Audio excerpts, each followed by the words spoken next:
Welcome to part 30 of Wind Waker. We are in the final dungeon. We need to bring the Master Sword back to its full power, the Wind Temple. And it is aptly named, as you see right here, this giant wind thing right here. Alright, now essentially what we have to do here is turn it off, and of course the switch we need is all the way on the other end on top of a high cliff area. So, whip out the command melody and take control of Makar so you can guide him up there to hit the switch. And now that we have control over Makar here, let's see what he can do. Basically, he can move, he can fly, and see these little soil spots right here? When you get near them, have Makar plant seeds, and they will instantly grow into trees. And whenever you do that, something interesting happens. And in this case, a treasure chest will appear. Yay. So yeah, that's pretty much all Makar does in this dungeon. I mean, it's kind of useful, but in my opinion, I believe Medley is better than Makar in this respect. So yeah, of course, be careful of the Wizrobe and the Stalfos. And come on, get on the switch. Get on the switch. There we go. Alright, he's done for now, so let's go down there and take care of the Wizrobe. Because that treasure chest that we just revealed is kind of important. Alright, come on. There we go. And the good old freeze and whack will usually take care of him. But thankfully, when he unfreezes, I managed to whack him, and it's a home run. Alright, and we all know how to deal with the Stalfos at this point. Again, I just lower my head, just shake, shake, shake. Okay, come over here so I can bomb you and bash your skull with my hammer. Come on, there we go. Dead. Good. Now, this music here in the Wind Temple is kind of bizarre because, well, I do like that eerie do-do-do-do-do-do kind of thing. The guitar riff it feels out of place, you know? It's not that threatening, you know? Oh, by the way, there's our first warp jar, if you want to know. And, but still, that music is like... Now, I like that little, that violin string that gives a nice little threatening feel to it, but then again, the didgeridoo in the Earth Temple, so why should I complain? Anyway, the treasure chest contains 100 rupees, and again, I like to point out that you need to collect as many rupees as possible. Now, here, we have this nice springboard contraption, and to essentially activate it, put on the iron boots, and take off the iron boots, and they will launch you up into the air, kind of like a man-made Deku Baba Bud thing. I miss those. I mean, they would be useful here because we're going to be using the Deku Leaf a lot, because Makar cannot carry us. I mean, he's way too small for that. But hey, we have to put some use out of the iron boots in this temple anyway, so. Alright, we're done here. Let's move on.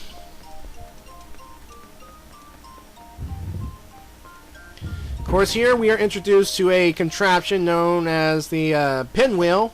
And all you have to do is just flip it to move the wall up. And, of course, aboard the Armos at all costs. And, oh look, we have a blade trap.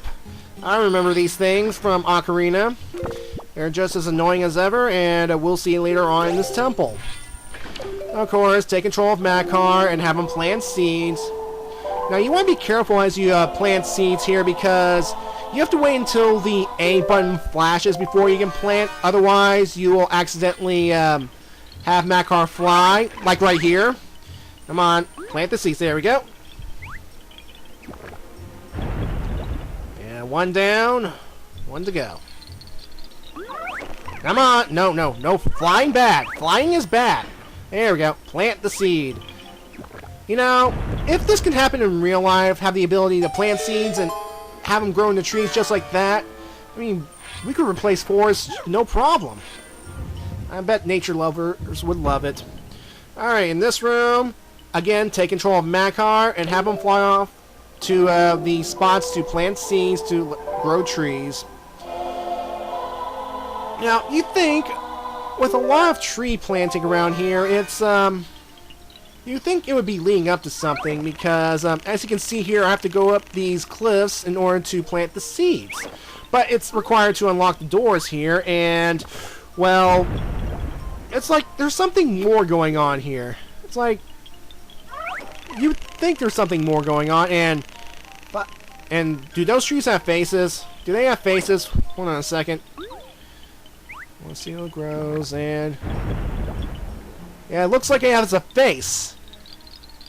I mean, I think that's a face. I can't tell. Is that a face? Yeah. Well, I'm rambling again. I'm sorry, folks. Anyway, by playing this last seed right here, we unlock both doors, and this event happens. 4 wall masters will come out and snatch Makar away. Now, this event is required. There's nothing we can do about it, unfortunately. Now, you can make it through the Earth Temple and not have Medley get captured at all by the Floor Masters, but unfortunately, Makar has to get captured at least once in this temple. Oh, well. So, where is Makar, anyway? Well, actually, he's actually in this room right here. So, the Floor Masters didn't take him that far. Alright. Yeah, he's actually over here, beyond that, right here, in fact. And unfortunately, we can't get to him right now because there's this big stone slab that looks more like an Easter Island head blocking the path. And it looks like we need something to help drag it down, but yeah. Anyway, in this room here, the gimmick is to get across and to make sure we control the pinwheel to get to make the switch go down to create a floor/ceiling so we can go across safely. And we have to go down 1 level in order to pretty much flip the pinwheel thing. Now, you want to be very careful because below here are floor masters, and these floor masters can move around, so you have to pay attention to where you're going because if you do, I mean, if you don't pay attention to where you're going, this can happen.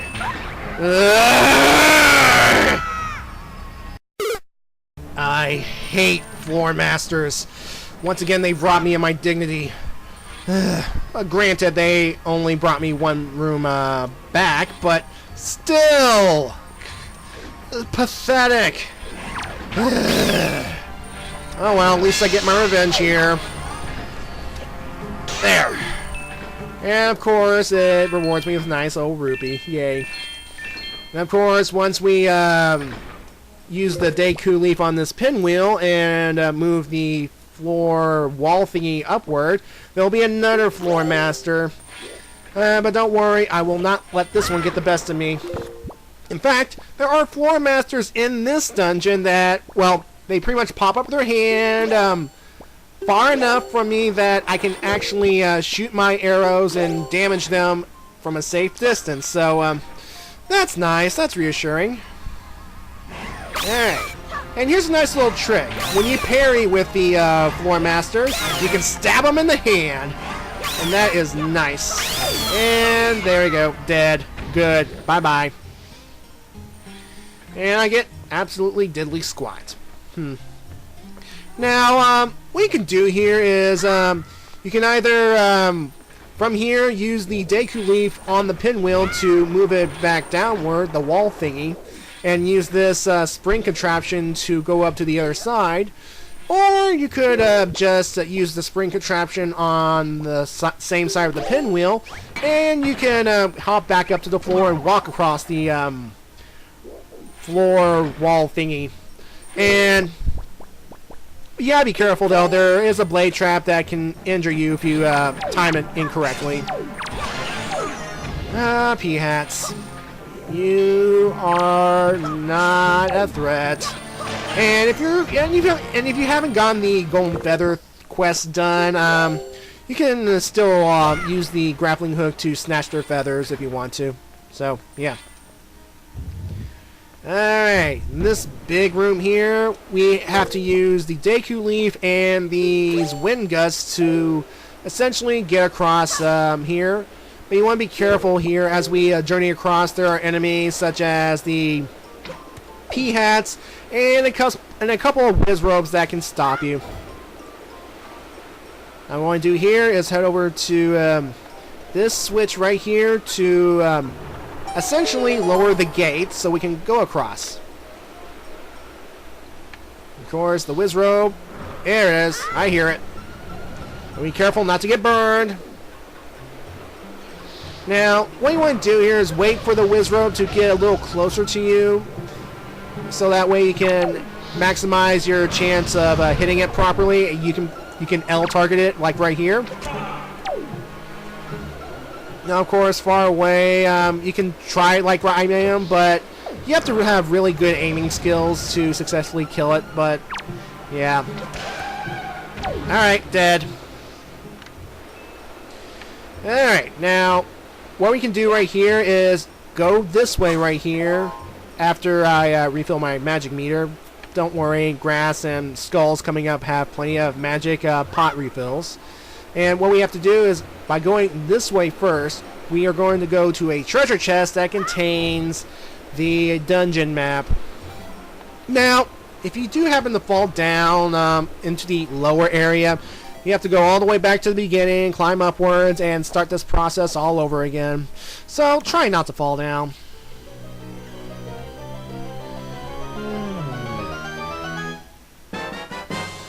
Yeah. Yay, dungeon map. We can see all the floors. Whoopee. Okay. Of course, make sure you cut enough grass so you can get enough pots to refill your magic. Because, I mean, the thing is, it would suck to run out of magical energy and, well, drop to the ground like a rock. And I don't know if I told you this, but, I might have. It's been a while. But, if you use the Deku Leaf and the magic energy completely runs out, the Deku Leaf itself will essentially turn, well, like it's all its leaves have been stripped off, and it'll be like that until we refill our magic energy. So, I think that's a nice little detail they've added. So yeah. Yeah, if all those lessons with the wind are paying off using the wind gusts. Of course, we have P-Hats. There's a Wizrobe that's hanging out just on the ledge at the other end. And you can try and kill it from here.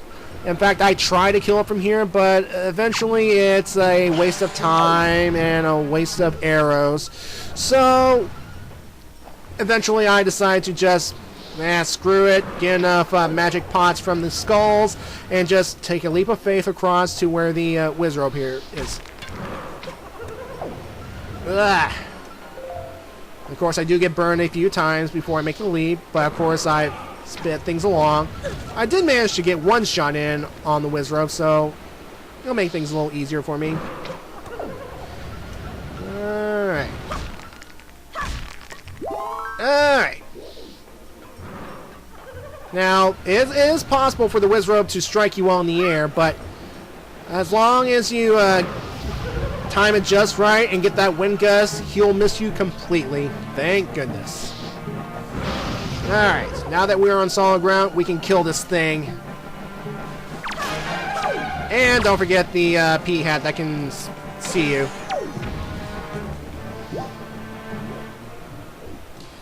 Trust me, I like these P-Hats a lot better than the ones in Ocarina. I mean, the ones in Ocarina were huge and deadly. They chop you up, and they can spew little mini P-Hats that can follow you around for a long while until they burn up. But still, Ocarina is a better game. Alright, here we are back in the central room, I guess. You know, the same area where Makar is being held captive. And what we have to do is stand on this switch and put on the iron boots to press this switch, which will open the way down. Alright. And then all we have to do is just go straight on down. And of course, make sure you have the Deku Leaf standing by to pretty much slow your descent right around here. Yay. Alright. Now, in this room coming up, what we have to do is there are 5 tiles that we can break using the iron boots. 5 cracked tiles. Now, depending on which of the tiles you go down, a different enemy spawns. Now, from where I'm facing right now, towards those moving spikes, if you start on the left, it will produce red choo-choos that we can kill. And down here, what we have to do here is maneuver the spring contraption onto the darkened square and move the other block to serve as a step ladder. That way we can use the iron boots and go up to the area where the small key is. Now here's a nice little trick. If you go to the remaining, if you crack the remaining tiles and take care of the different enemies that appear, well, actually just crack the remaining tiles, it will produce a treasure chest that contains a treasure chart. Now, the remaining enemies that come from the remaining cracked tiles, again, starting from the left, facing those spikes, left is red choo-choos, nothing, floormasters, the Armo statues come to life, and green choo-choos. And here's the thing, you do not have to kill all of the enemies. You do not have to kill all the enemies in order to get the treasure chest with the treasure chart. I mean, they're just more of an annoyance. I mean, you can kill some of them just to, well, kill some of them if they are in your way, but overall you can just ignore them, head to this metal spring platform and just go on up, and yeah, we'll have our treasure chart in no time. Now me being who I am, I decided to go ahead and kill everything that gets in my way, which is pretty much all the enemies. Oh, and the spikes go away too, so that's convenient. So, in the interest of time and sanity, again, I am going to speed things along. Okay?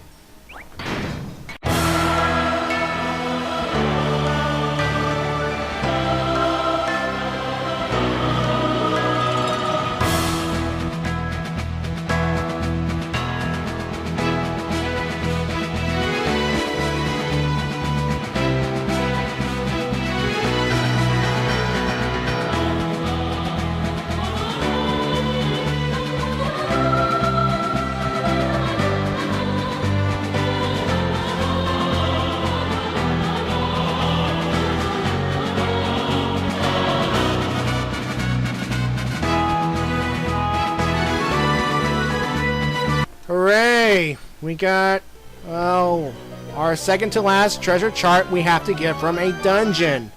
Whoop-de-doo! Yep, we get one more after this. And I forget if this one has a heart piece or 200 rupees. And we'll find out later on at some point. Anyway, we are done with this room. Be careful not to fall in these holes as you exit. Thank you. Now we're going to use the small key we just got on the room right in front of us, because beyond that door is a mini-boss. Okie dokie. Let's see who we face this time.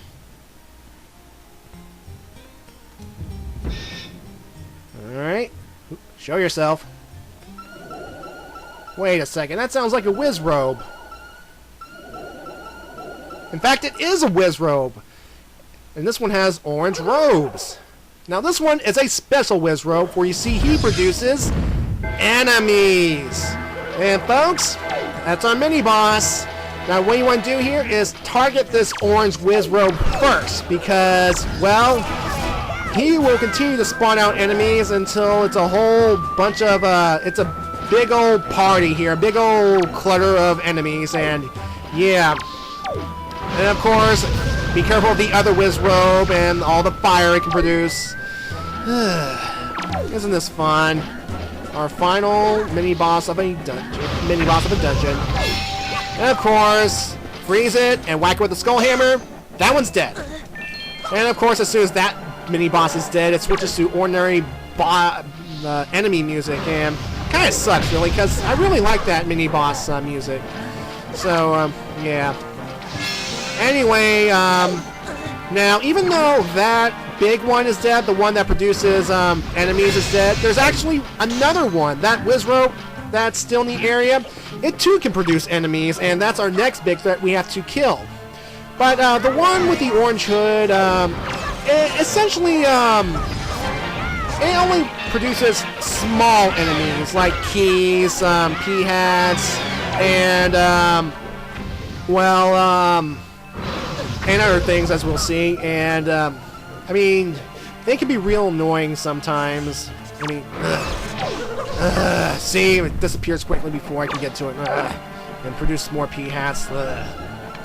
Anyway, folks, if you're doing that whole Nintendo Gallery side quest thing with you know, getting cameras, clicking pictures of like enemies and stuff, this orange Wizrobe that we've encountered here, the one in this room, this is the only one in the entire game, so it'll be gone forever if you don't take a snapshot before you kill it. Of course, it'll be hard to kill the thing with producing enemies that, and shooting fireballs at you, so yeah.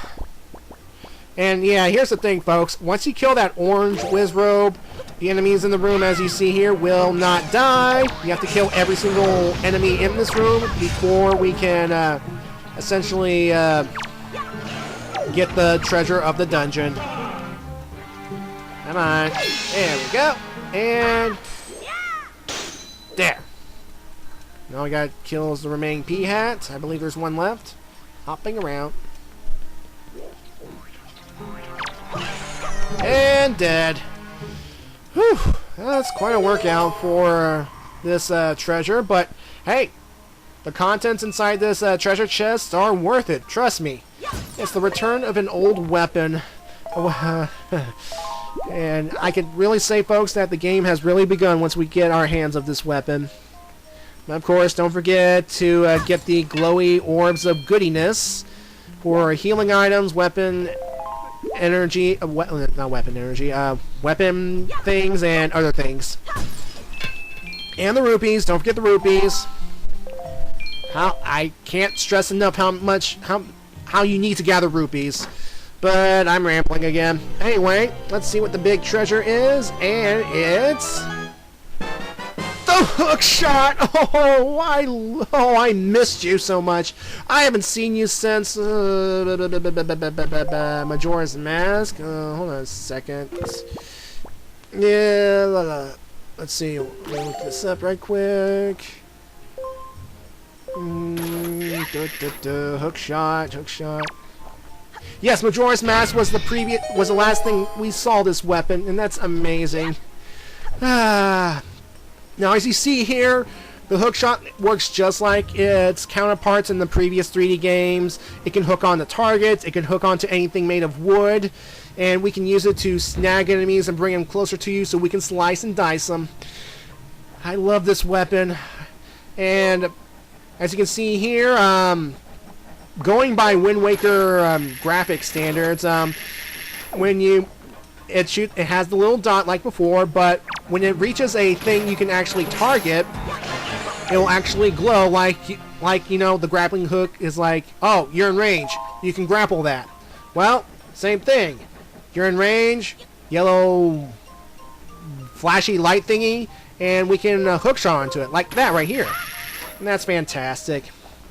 But the sad news is, this is the last Zelda game that will feature the hook shot. It will be replaced in Twilight Princess with a similar spring loading contraption, the claw shot. And the claw shot's not that bad. I like the claw shot, but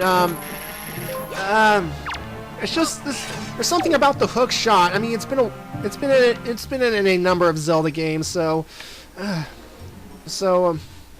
mean, yeah. I mean, would it be cool if for the next Zelda game, if that the developers would create a spring-loaded contraption that will allow you to switch heads between the hook shot and the claw shot? That would be incredible. That would be amazing. You know, like how you have different types of arrows, and but I doubt anybody's going to listen to me on this video. So yeah. Anyway, here is the chest that contains our compass. So, yeah. Anyway, I think it's possible to get the compass before we go get the hook shot if you use the Deku Leaf to glide from these platforms and carefully navigate them.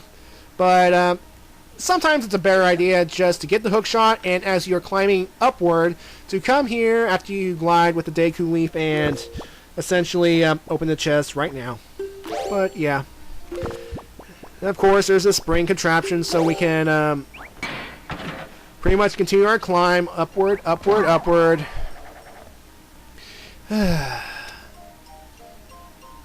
See, I'm going to miss this thing. I'm going to miss you, hookshot. Savor it, savor it, savor the moment. And you may notice that there are these contraption things along the wall that look kind of spiky. And we'll get to those in just a moment because, well, I'll show you what happens in a bit. Well, now that we have the hookshot, what we can do now is, remember that Easter Island statue head thingy? It has a hookshot target on it, and of course what we're going to do is we are going to actually hookshot all the way, hookshot that thing, and make sure you wear the iron boots, because once you're anchored down with that stone thing, it will fall over and will break open, and that's how we are going to get Makar out. So, isn't that exciting? Of course, we gotta make sure we are going the right direction. And of course, getting my bearings. And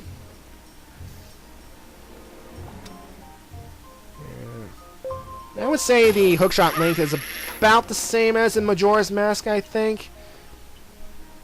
Alright, so here I go. Iron boots, hookshot the thing, and bring that statue down.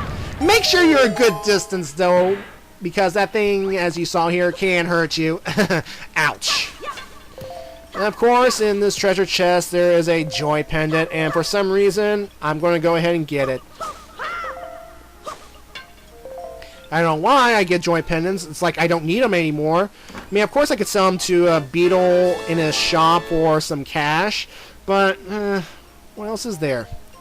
Anyway, what I'm about to do now is something that technically can be done at a later point, but I'd rather get it out of the way right now. What I'm going to do here is I'm going to take control of Makar, and if you saw below on the very bottom, there are two soft soil spots that we can direct Makar to so he can plant seeds and grow trees. And when we plant the trees in those two spots, it will activate the wind tunnel right here. It will activate the big giant fan below us. And one way or another, it has to be done eventually in order for us to get to a room we cannot reach higher on up. So, yeah. So I'm just going to go ahead and get Makar down here. And you want to be careful, there are enemies abound. So. And why am I doing this now instead of later? I want to speed things along just a little bit. Come on, come on, come on. Alright. And there it is. There's my target. Now, honestly, I don't know what happens when enemies continue to hit your partner character. I mean, I'm assuming you lose control and you're back to regular old Link. But honestly, I never had that happen to me, so... Anyway, there's the giant fan activating, and this thing can affect Makar, so as you can see right around here. And yeah, those things right here, those metal things, they will actually try and reach out and grab Makar. You don't want that to happen, because, well, honestly, I don't know what happens. Makar gets captured, probably taken back to his safe area. I'm not sure what those things do, but yeah, it's not good. So anyway, let's get Makar back up here, and we'll get Link back up here, and because that's where we need to go. So yeah, folks, in part 31, we will continue our journey through the Wind Temple, and we'll be one step closer to restoring the Master Sword. All right, see ya next time. Okay.